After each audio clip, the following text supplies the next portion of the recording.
നമുക്കെല്ലാവർക്കും അറിയാം, പരമ്പരാഗതമായി നാം ചിന്തിച്ചു വരുമ്പോൾ 10ാം ക്ലാസ് ഒരു അവസാന കടമ്പയായിട്ടാണ് പൊതുവിൽ പറയപ്പെട്ടിരുന്നത്. പ്ലസ് ടുവിൻ്റെ സാധ്യതകൾ നമ്മൾ കണക്കിലെടുക്കുമ്പോൾ സയൻസുമായിട്ട് ബന്ധപ്പെട്ട്, കൊമേഴ്സുമായിട്ട് ബന്ധപ്പെട്ട്, ഹ്യൂമാനിറ്റീസായിട്ട് ബന്ധപ്പെട്ട് ഒട്ടനവധി കോമ്പിനേഷനുകൾ 3 തലത്തിലുള്ള വിദ്യാഭ്യാസ സമ്പ്രദായത്തിൽ നിലവിലുണ്ട്. ഇപ്പോൾ ഒരു എഞ്ചിനീയറിംഗ് പോകാൻ ആഗ്രഹിക്കുന്ന വിദ്യാർത്ഥി നിർബന്ധമായിട്ടും സയൻസ് പഠിക്കുന്ന നിർബന്ധമുണ്ട്, സയൻസ് കോമ്പിനേഷൻ പഠിക്കുന്ന നിർബന്ധമുണ്ട്, എന്നാൽ ബയോളജി പഠിക്കണം നിർബന്ധമില്ല. ഒരു പാരാമെഡിക്കൽ കോഴ്സിന് അല്ലെങ്കിൽ ഒരു മെഡിക്കൽ അലൈഡ് കോഴ്സിന് പഠിക്കാൻ ആഗ്രഹിക്കുന്ന വിദ്യാർത്ഥി നിർബന്ധമായിട്ടും ബയോളജി പഠിക്കണം എന്ന് നിർബന്ധമുണ്ട്, എന്നാൽ കമ്പ്യൂട്ടർ സയൻസ് പഠിക്കണം നിർബന്ധമില്ല. ഇപ്പോൾ സിവിൽ സർവീസ് ഒക്കെ സ്വപ്നം കാണുന്ന വിദ്യാർത്ഥികൾക്ക് കുറേ കൂടി ഇഷ്ടമുള്ള കോമ്പിനേഷൻ എന്ന് പറയുന്നത് ഹ്യൂമാനിറ്റീസ് പോലുള്ള കുറേ കൂടി അവതരണ ശൈലിയിൽ കുറേ കൂടി ക്രിയാത്മകമായിട്ട് ചിന്തിക്കാൻ സാധ്യതയുള്ള ഹ്യൂമാനിറ്റീസ് മേഖലയിലുള്ള വിവിധ കോമ്പിനേഷനുകളാണ്. ഇപ്പോൾ ചാർട്ടേഡ് അക്കൗണ്ടൻസി പോലുള്ള കോഴ്സുകൾ ആഗ്രഹിക്കുന്നവർ നിർബന്ധമായിട്ടും കൊമേഴ്സ് കോമ്പിനേഷനുകൾ പഠിക്കാനാണ് പ്രത്യേകം ശ്രദ്ധ കൊടുക്കേണ്ടത്. 10ാം ക്ലാസ്സിന് ശേഷം പ്ലസ് ടു അല്ലാതെയും ഒട്ടേറെ കോഴ്സുകളുണ്ട്, ഒട്ടേറെ സാധ്യതകളുണ്ട്. അതിൽ ഏറ്റവും പ്രധാനപ്പെട്ടതാണ് പോളിടെക്നിക്കുകൾ. 3 വർഷത്തെ കോഴ്സോടുകൂടി വളരെ പെട്ടെന്നുള്ള തൊഴിൽ മേഖലയിലേക്ക് വ്യാപരിക്കാൻ നമ്മുടെ വിദ്യാർത്ഥികൾക്ക്, പ്രത്യേകിച്ച് സാധാരണക്കാരായിട്ടുള്ള കുടുംബങ്ങളിലെ വിദ്യാർത്ഥികൾക്ക് പറ്റുന്ന സാധ്യതയാണ്. അതൊരു എഞ്ചിനീയറിംഗ് ഡിപ്ലോമ പ്രോഗ്രാമാണ്. ഒട്ടനവധി ബ്രാഞ്ചുകൾ അതിലുണ്ട്. ഇലക്ട്രിക്കൽ ഉൾപ്പെടെ, മെക്കാനിക്കൽ ഉൾപ്പെടെ, കമ്പ്യൂട്ടർ സയൻസ് ഉൾപ്പെടെ ഒട്ടനവധി ബ്രാഞ്ചുകൾ അതിലുണ്ട്. വിദ്യാർത്ഥികളെ സംബന്ധിച്ചിടത്തോളം ഒരു 10ാം ക്ലാസ്സിന് ശേഷം 3 വർഷത്തെ ഒരു പ്രവേശന പ്രക്രിയയോടുകൂടി അല്ലെങ്കിൽ പഠന പ്രക്രിയയോടുകൂടി പെട്ടെന്ന് തന്നെ ഒരു തൊഴിൽ മേഖലയിലേക്ക് വ്യാപരിക്കാനുള്ള സാധ്യത പോളിടെക്നിക് പ്രോഗ്രാമുകൾ അവശേഷിപ്പിക്കുന്നുണ്ട്. IHRDയുടെ ടെക്നിക്കൽ സ്കൂളുകൾ കേരളത്തിൽ അങ്ങോളം ഇങ്ങോളം മിക്കവാറും എല്ലാ ജില്ലകളിലും, ജില്ലാ ആസ്ഥാനങ്ങളിലും അല്ലെങ്കിൽ ജില്ലാ ആസ്ഥാനങ്ങളിൽ കേന്ദ്രീകരിച്ചിട്ടുള്ള ഗ്രാമങ്ങളിലും IHRDയുടെ ടെക്നിക്കൽ സ്കൂളുകളുണ്ട്. പ്ലസ് ടുവിനോട് ചേർന്ന് ഏതെങ്കിലും ഒരു ടെക്നിക്കൽ സ്കില്ല് കൂടി ഡെവലപ്പ് ചെയ്യാനുള്ള സാധ്യത IHRDയുടെ ടെക്നിക്കൽ സ്കൂളുകളിലുണ്ട്. ITIകൾ നമുക്കറിയാം, NCVTയുടെയും KGVTയുടെയും ഒക്കെ സർട്ടിഫിക്കറ്റ് കിട്ടാൻ സാധ്യതയുള്ള ITI പ്രോഗ്രാമുകൾ 10ാം ക്ലാസ്സുകാരെ സംബന്ധിച്ചിടത്തോളം 1 വർഷത്തെ കാലയളവ് കൊണ്ട്, 2 വർഷത്തെ കാലയളവ് കൊണ്ട് പെട്ടെന്ന് തന്നെ ഒരു തൊഴിൽ മേഖലയിലേക്ക് വ്യാപരിക്കാൻ പറ്റാവുന്ന സാധ്യതയാണ്.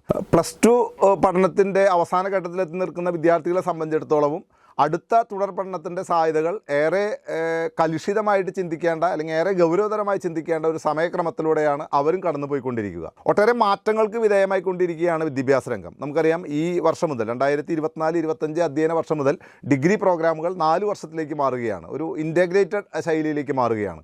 അപ്പോൾ ഡിഗ്രി പഠിക്കാൻ 4 വർഷത്തെ ഡിഗ്രി പഠിക്കാൻ അവസരമുണ്ട്. നിലവിലെ വ്യവസ്ഥിതി അനുസരിച്ച് 4 വർഷം കഴിയുന്നവർക്ക് നേരിട്ട് റിസർച്ച് മേഖലയിലേക്ക് പോകുന്നുള്ള അവസരം കൃത്യമായിട്ട് പുതിയ പ്രോഗ്രാമിൽ അവശേഷിക്കുന്നുണ്ട്. അപ്പോൾ ദേശീയ സ്ഥാപനങ്ങളിൽ പ്രവേശനം ആഗ്രഹിക്കുന്ന വിദ്യാർത്ഥികൾക്ക് ഏറെ താല്പര്യത്തോടെ സമീപിക്കാവുന്ന പൊതുപ്രവേശന പരീക്ഷകളുടെ കാലഘട്ടം കൂടിയാണ് ഈ പറയുന്ന മെയ് മാസ കാലഘട്ടവും ജൂൺ മാസ കാലഘട്ടവും. നമുക്കറിയാം, ദേശീയ സ്ഥാപനങ്ങളിലെ പഠനം ഒരു വിദ്യാർത്ഥിയെ സംബന്ധിച്ചിടത്തോളം വലിയ അറിവിൻ്റെ വലിയ ചക്രവാളങ്ങൾ തുറക്കുന്ന ഒന്നുകൂടിയാണ്. അപ്പോൾ ദേശീയ സ്ഥാപനങ്ങളുടെ നിലവാരത്തിൽപ്പെടുന്ന ഒട്ടനവധി സ്ഥാപനങ്ങൾ നമ്മുടെ കേരളത്തിൽ തന്നെയുണ്ട്. ഉദാഹരണത്തിന് പാലക്കാടുള്ള IIT, കോഴിക്കോടുള്ള NIT, കോഴിക്കോട് തന്നെയുള്ള IIM തുടങ്ങിയ സ്ഥാപനങ്ങൾ, കോട്ടയത്തുള്ള IIIT തുടങ്ങിയ സ്ഥാപനങ്ങളൊക്കെ വലിയ നിലവാരമുള്ള ദേശീയ സ്ഥാപനങ്ങൾ നമ്മുടെ നാട്ടിൽ തന്നെ ഉണ്ട് എന്നതിൻ്റെ തെളിവാണ്. ഇപ്പോൾ മെഡിക്കൽ വിദ്യാഭ്യാസ രംഗത്ത് ഏറ്റവും പ്രാമുഖ്യമുള്ള സ്ഥാപനം എയിംസ് ആണെന്ന കാര്യത്തിൽ നമുക്ക് ആർക്കും തർക്കവിതർക്കങ്ങളില്ല. രാജ്യത്തിൻ്റെ വിവിധ സംസ്ഥാനങ്ങളിൽ എയിംസ് പ്രവർത്തിച്ചു വരുന്നു. 1 രൂപ പോലും ചെലവില്ലാതെ മെഡിക്കൽ വിദ്യാഭ്യാസം പൂർത്തിയാക്കാൻ പറ്റാവുന്ന ആംഡ് ഫോഴ്സസ് മെഡിക്കൽ കോളേജ് നമ്മുടെ നാട്ടിലുണ്ട്. ദേശീയ സ്ഥാപനങ്ങൾ പഠിക്കുന്ന വിദ്യാർത്ഥികൾക്ക് മികച്ച സ്കോളർഷിപ്പ് കിട്ടുന്ന അവസരമുണ്ട്. അതോടൊപ്പം തന്നെ കരിയറിൽ ഏറ്റവും മികച്ച പ്ലേസ്മെൻറ്റ് കിട്ടുന്ന അവസരങ്ങളുണ്ട്. പിന്നെ NIT ആണെങ്കിലും, IISc ആണെങ്കിലും, IIST ആണെങ്കിലും, മദ്രാസ് സ്കൂൾ ഓഫ് എക്കണോമിക്സ് ആണെങ്കിലും, സെൻട്രൽ യൂണിവേഴ്സിറ്റികളാണെങ്കിലും, NITകളാണെങ്കിലും, ഐസറുകളാണെങ്കിലും ഒക്കെ വലിയ സാധ്യതകൾ പ്ലേസ്മെൻറ്റ് രംഗത്ത്, സ്കോളർഷിപ്പ് രംഗത്ത് വിദ്യാർത്ഥികളിൽ അവശേഷിപ്പിക്കുന്നുണ്ട്. ഒരു റെഗുലർ ആർട്സ് ആൻഡ് സയൻസ് കോളേജിൽ പഠിക്കുന്ന വിദ്യാർത്ഥിയും ഒരു ദേശീയ സ്ഥാപനത്തിൽ പഠിക്കപ്പെടുന്ന വിദ്യാർത്ഥിയും തമ്മിൽ താരതമ്യം ചെയ്യുമ്പോൾ ഒരു സംശയവും വേണ്ട, ഏറ്റവും കൂടുതൽ താരതമ്യത്തിൽ ഏറ്റവും കൂടുതൽ മെറിറ്റോറിയസ് ആയിട്ട് ചിന്തിക്കുക അല്ലെങ്കിൽ മെറിറ്റോറിയസ് ആയിട്ട് സാധ്യത കൽപ്പിക്കപ്പെടുന്നത് ദേശീയ വിദ്യാഭ്യാസ സ്ഥാപനങ്ങൾ പഠിക്കുന്ന അല്ലെങ്കിൽ ദേശീയ നിലവാരത്തിലുള്ള സ്ഥാപനങ്ങൾ പഠിക്കുന്ന വിദ്യാർത്ഥികൾക്കാണ്. ഏറ്റവും പ്രധാനപ്പെട്ടത് പ്ലസ് ടുവിന് ശേഷം വിദ്യാർത്ഥികൾക്ക് പ്ലസ് ടുവിൻ്റെ മാർക്കിൻ്റെ അടിസ്ഥാനത്തിൽ മാത്രം കൊടുക്കുന്ന ഇൻസ്പയർ സ്കോളർഷിപ്പാണ്. പ്രതിവർഷം ഏതാണ്ട് 80,000 രൂപയാണ് ഒരു ഡിഗ്രി വിദ്യാർത്ഥിക്ക് department of science and technology inspire award എന്ന് പറഞ്ഞ പേരിൽ അവർക്ക് നൽകപ്പെടുന്നത്.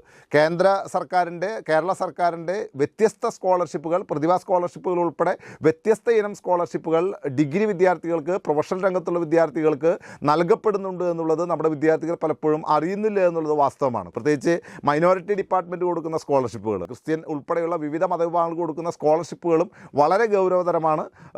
പ്രീ മെട്രിക് സ്കോളർഷിപ്പുകൾ, പോസ്റ്റ് മെട്രിക് സ്കോളർഷിപ്പുകൾ, അതുപോലെ പ്രൊഫഷണൽ രംഗത്തുള്ള വിദ്യാർത്ഥികൾക്ക് കിട്ടുന്ന സ്കോളർഷിപ്പുകൾ, നഴ്സിംഗ് രംഗത്തുള്ള വിദ്യാർത്ഥികൾക്ക് കിട്ടുന്ന സ്കോളർഷിപ്പുകൾ, CA പഠനത്തിനുള്ള സ്കോളർഷിപ്പുകൾ, കമ്പനി സെക്രട്ടറി പഠനത്തിനുള്ള സ്കോളർഷിപ്പുകൾ, IAS പരിശീലനത്തിന് വേണ്ടിയുള്ള സ്കോളർഷിപ്പുകൾ, എന്തിന് PSC പരിശീലനത്തിന് പോലും കൃത്യമായിട്ടുള്ള സൗകര്യങ്ങൾ മൈനോറിറ്റി ഡിപ്പാർട്ട്മെൻറ്റുമായിട്ട് ബന്ധപ്പെട്ട് രാജ്യത്തിൻ്റെ, കേരളത്തിൻ്റെ വിവിധ ജില്ലകളിൽ നൽകുന്നുണ്ട് എന്നുള്ളത് ഒരു റിയാലിറ്റിയാണ്. പുതിയ കാലഘട്ടത്തിൽ വലിയ ട്രെൻഡായിട്ട് ഉപയോഗിച്ചിരിക്കുന്നതാണ് വിദേശ നാടുകളിലെ പഠനം. പലപ്പോഴും വ്യത്യസ്ത ഏജൻസികളായിട്ട് ബന്ധപ്പെട്ട് വ്യത്യസ്ത തട്ടിപ്പുകളൊക്കെ നടക്കപ്പെടുന്നൊരു മേഖല കൂടിയാണ് വിദേശ രാജ്യങ്ങളിലെ പഠന മേഖല എന്നുള്ളത് പറയാതെ വയ്യ. അതിൽ തന്നെ ഗൗരവതരമായിട്ട് കാണേണ്ട കാര്യം, നമ്മുടെ പൊതുസമൂഹത്തിൽ നമ്മുടെ വിദ്യാർത്ഥികൾ ഇപ്പോൾ തെരഞ്ഞുകൊണ്ടിരിക്കുന്നത് എങ്ങനെ കൂടുതൽ പൈസ ചെലവാക്കി വിദേശ രാജ്യങ്ങളിൽ പോകാമെന്നതിനെ സംബന്ധിച്ചാണ്. കുറേ കൂടി സൗകര്യപ്രദമായ മെച്ചപ്പെട്ട വിദ്യാഭ്യാസം അവിടെ കിട്ടുമെന്ന കാര്യത്തിൽ തർക്കവിതർക്കങ്ങളൊന്നുമില്ല. പക്ഷേ നമ്മൾ അറിയാതെ പോകുന്ന യഥാർത്ഥത്തിലുള്ള വസ്തുത, മികച്ച സ്കോളർഷിപ്പോടെ വിദേശ നാടുകളിൽ പഠിക്കാനുള്ള അവസരം നമ്മുടെ നാട്ടിലുണ്ട്, അല്ലെങ്കിൽ നമ്മുടെ നാട്ടിലുള്ള വിദ്യാർത്ഥികൾക്ക് വിവിധ യൂണിവേഴ്സിറ്റികൾ കൊടുക്കുന്നുണ്ട് എന്നുള്ളത് നാം അറിയാതെ പോകരുത്. പ്രത്യേകിച്ച്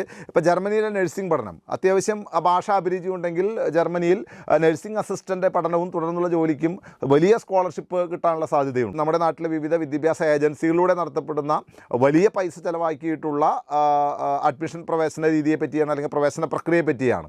അത്തരം പ്രവേശന പ്രക്രിയയിൽ പലപ്പോഴും ഉണ്ടാകുന്നത് വലിയ പൈസ ചെലവാക്കുകയും അതിനനുസരിച്ചുള്ള ഒരു ജോലി സാധ്യത അവിടെ ഇല്ലാതെ പോവുകയും ചെയ്യുന്ന ഒരു റിയാലിറ്റി ഇതിൻ്റെ പുറകിലുണ്ട്. കുറച്ച് പേരൊക്കെ ആ മേഖലയുമായിട്ട് ബന്ധപ്പെട്ട് വലിയ പ്രൊഫൈലിലൊക്കെ, വർക്ക് പ്രൊഫൈലിലൊക്കെ പോകുന്നവരുണ്ടെങ്കിലും അതിൽ പോകുന്ന ഒരു വിഭാഗം വിദ്യാർത്ഥികളെങ്കിലും വലിയ ജോലിയൊന്നും കിട്ടാതെ, വലിയ പഠന ചെലവ് താങ്ങാൻ പറ്റാതെ തിരിച്ചു വരുന്ന സാഹചര്യത്തിൽ നിലവിലുണ്ട്. അത്തരമൊരു സാഹചര്യത്തിൽ വിദേശ പഠനം അത് സ്കോളർഷിപ്പിൻ്റെ അടിസ്ഥാനത്തിൽ ചെയ്യാനുള്ള സാധ്യതകൾ നമ്മുടെ വിദ്യാർത്ഥികൾ മുഖവിലക്കെടുക്കണം. പ്രിയമുള്ളവരെ, ചർച്ചകൾക്കപ്പുറത്തുള്ള പ്രായോഗികതയാണ് കുടുംബ കൂട്ടായ്മകളുടെയും ഇടവക സംവിധാനത്തിൻ്റെയും ഏറ്റവും ശക്തമായ അടിത്തറ എന്ന് പറയുന്നത്. അതിലൊന്നാമത്തേത്, നമുക്കറിയാം, വിദേശ നാടുകളിൽ ഉയർന്ന സ്കോളർഷിപ്പോടെ പഠിക്കുന്ന വിദ്യാർത്ഥികൾ നമുക്കിടയിലുണ്ട്. ഇതോടൊപ്പം തന്നെ പരിഗണിക്കപ്പെടേണ്ടതാണ് വിവിധ ദേശീയ നിലവാരമുള്ള യൂണിവേഴ്സിറ്റികളിൽ, പ്രീമിയർ ഇൻസ്റ്റിറ്റ്യൂട്ടുകളിലൊക്കെ പഠിക്കുന്ന വിദ്യാർത്ഥികൾ നമ്മുടെ യൂണിറ്റിലും നമ്മുടെ ഇടവയിലൊക്കെ ഉണ്ട്. അവരുമായിട്ട് ചേർന്നുള്ള ഒരു പൊതു ചർച്ചയിലേക്ക് കൂടി വരുമ്പോഴാണ് നേരത്തെ സൂചിപ്പിച്ച പഠനത്തിൻ്റെ, നേരത്തെ സൂചിപ്പിച്ച കരിയറിൻ്റെയൊക്കെ ഒരു പ്രായോഗികം നമുക്ക് അവകാശപ്പെടാനാവൂ. അത്തരത്തിലുള്ള 2-3 ചോദ്യങ്ങൾ നിങ്ങളുടെ മുന്നിലേക്ക് അവതരിപ്പിക്കാൻ കൂടി ഈ അവസരം ഉപയോഗിക്കുകയാണ്.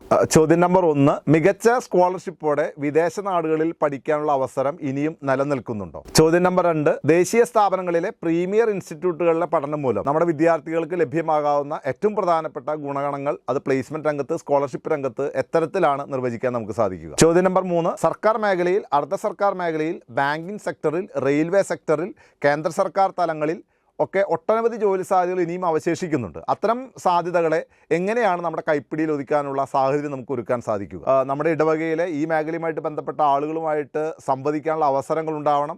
അവരുമായിട്ട് ബന്ധപ്പെട്ട് സംശയ നിവാരണത്തിന്, സംശയ ദൂരീകരണത്തിനുള്ള സാധ്യതകൾ നാം ഉപയോഗപ്പെടുത്തണം.